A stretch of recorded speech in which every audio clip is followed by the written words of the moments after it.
Oh, le temps des fêtes, si magique, si féerique, on aime.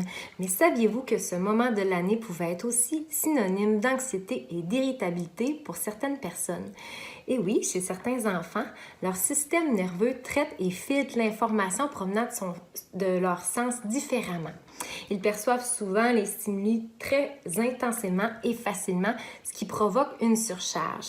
C'est des enfants dits hyper réactifs et qui ressentent facilement les stimuli.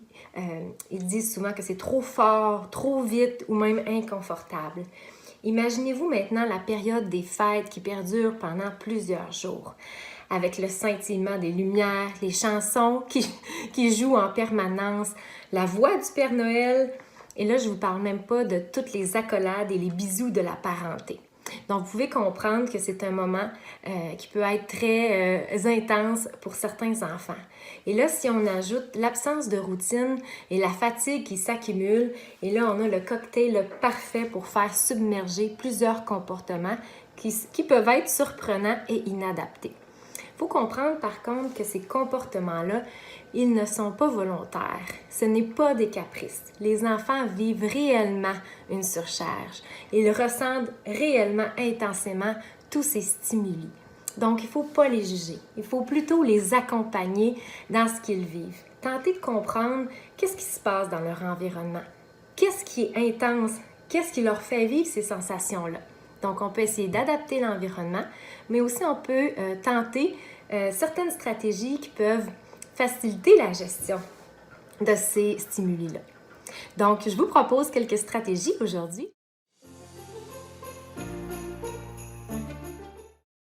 Premièrement, la première stratégie, ce serait de mettre à la vue l'horaire de votre période des fêtes.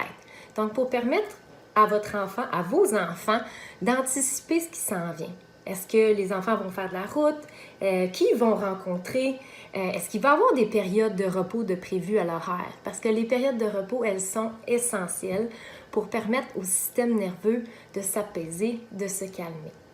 Donc, voici la première stratégie.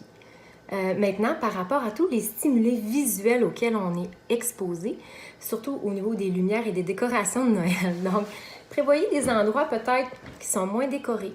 Prévoyez des moments où est-ce que les fameuses lumières de Noël sont éteintes ou arrêtez le scintillement des lumières.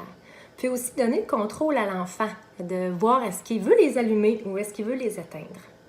Pour tout ce qui est auditif, premièrement, vous pouvez vous prémunir de petites coquilles insonorisantes que vous pouvez vous acheter. Là, il y a plusieurs magasins qui les vendent maintenant, donc des petites coquilles insonorisantes qui permettent de diminuer l'intensité des bruits. Donc, au moment où est-ce qu'à l'arrivée du Père Noël ou au moment des repas de famille où est-ce que l'intensité des voix change beaucoup, ou même par rapport à la musique, l'enfant peut décider de les mettre ou pas. Pour tout ce qui est tactile maintenant, au niveau de la peau, donc souvent c'est les vêtements qui deviennent inconfortables. Ce que je vous suggère, c'est d'impliquer votre enfant dans le choix de ses vêtements. Donc, s'il les sélectionne, c'est souvent parce qu'il est trop confortable et souvent, il va vouloir probablement les mettre plus longtemps. Pour ce qui est de toutes les accolades et les fameux bisous de la parenté, je vous suggère de laisser encore là le choix à votre enfant. Est-ce qu'il accepte d'être collé ou pas? Et c'est correct de refuser aussi. Il y a plein de façons de démontrer qu'on est content de voir la visite puis qu'on les aime sans nécessairement de donner des bisous ou de faire des accolades. Donc ça, de permettre à l'enfant de refuser, ça peut être une très bonne option. De permettre aussi à l'enfant de se trouver un endroit dans la maison ou même chez la visite pour se retirer, pour se couper de certains stimuli, pour se reposer ou faire des activités plus calmes. Donc ça peut être une autre très bonne stratégie.